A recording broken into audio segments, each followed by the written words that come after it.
ಕಲಘಟಗಿಯಲ್ಲಿ ದೋಸ್ತಿ ಅಭ್ಯರ್ಥಿ ವಿನಯ್ ಕುಲಕರ್ಣಿ ಪರವಾಗಿ ಮೈತ್ರಿ ನಾಯಕರು ಶಕ್ತಿ ಪ್ರದರ್ಶಿಸಿದರು.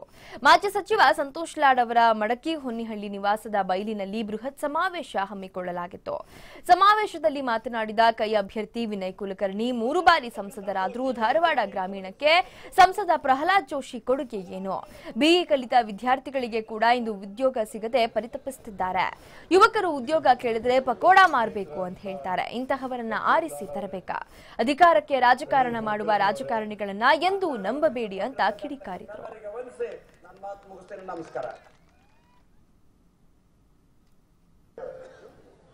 ಈಗಾಗಲೇ ಪ್ರಹ್ಲಾದ್ ಜೋಶಿ ಅವರು 3 ಬಾರಿ ಆರಿಸ್ತಿದ್ದೀರಿ ಭಾಗದಿಂದ.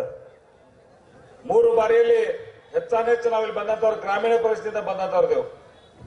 ಎಲ್ಲಕ್ಕಿಂತ ಮುಖ್ಯವಾಗಿ ನಮ್ಮ ಗ್ರಾಮೀಣ ಬದುಕಿಗೆ ಅವರಿಂದ ಏನಾಗೈತೆ ಅನ್ನೋಂತ ನಾವು ಅರ್ಥ ಮಾಡ್ಕೋಬೇಕು. ಯಾಕಂದ್ರೆ ಒಂದು ಯೋಜನೆಯರು ಇವತ್ತು ಅವ್ರ ಭಾಷಣದಲ್ಲಿ ಒಂದು ಯೋಜನೆನ ಇಂಥ ನನ್ನ ಗ್ರಾಮೀಣ ಪರಿಸ್ಥಿತಿ ನನ್ನಿಂದ ಕೊಡುಗೆ ಅನ್ನುವಂಥದ್ದು ಒಂದು ತೋರಿಸ್ಬಿಡ್ಲಿ ಅವರು. ಒಂದು ಕೂಡ ಇಲ್ಲ, ಎಲ್ಲೇನೂ ಇಲ್ಲ. ಒಂದು ಯೋಜನೆ ಕೂಡ ಇಲ್ಲ. ಎಷ್ಟೋ ಹಳ್ಳಿಗೆ 15 ವರ್ಷದಾಗ ಇವತ್ತಿನ ಮಟ್ಟ ಬಂದಿಲ್ಲ, ಒಂದ್ಸಲ ಕೂಡ ಹಳ್ಳಿಗೆ ಬಂದಿಲ್ಲ. ನಾ ಶಿಗ್ಗಾಂವ್ ತಾಲೂಕದಾಗ ಹೋಗಿದ್ದೆ. ಮೋಸ್ಟ್ಲಿ ನಾ ಭಾಷಣ ಮಾಡಿದ್ದಕ್ಕೆ ಇವತ್ತು ನೀನು ಕೂಡ ಶಿಗ್ಗಾಂವ್ ತಾಲೂಕದಾಗ ಓಡಾಡಕತ್ತಾರ.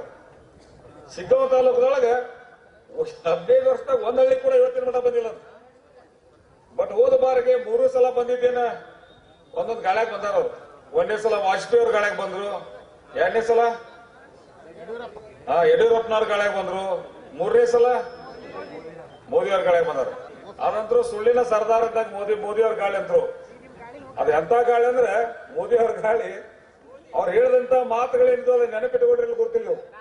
ಆ ಮಾತಿನಲ್ಲಿ ಒಂದು ಮಾತು ಕೂಡ ಇವತ್ತಿಗೂ ಸತ್ಯದ ಆಸ್ಪಾಸೋದಿಲ್ಲ. ಒಂದು ಅವಾಗ ಹೇಳಿದ್ರೆ ಕಾಲಾಮಣಿ ಲಾಯಂಗೆ एक अकाउंट को 15 लाख डालेंगे. ಯಾಕಂದ್ರೆ ಮೋಸ್ಟ್ಲಿ ಇನ್ನೂ 2 ದಿವಸ ಟೈಮ್ ಐತಿ. ಯಾಕಂದ್ರೆ ಜನಧನ್ ಅಕೌಂಟ್ ನೀವು ಮಾಡಿರಲಿಲ್ಲ. ಜನಧನ್ ಅಕೌಂಟ್ ಯಾರು ಮಾತಾಡೋಲ್ರು. ಒಬ್ರು ಜನಧನ್ ಅಕೌಂಟ್ ಮಾಡಿರಲಿಲ್ಲ. ಜನಧನ್ ಅಕೌಂಟ್ ಮೋಸ್ಟ್ಲಿ ನಾಳೆ ನಾಡದ 2 ದಿವಸ ರೊಕ್ಕ ಕೊಡ್ತೇನೆ ಸುದ್ದಿ ಐತೆ ನಮಗೆ. ಯಾಕಂದ್ರೆ ಈಗಾಗಲೇ ಪ್ರಹ್ಲಾದ್ ಜೋಶಿ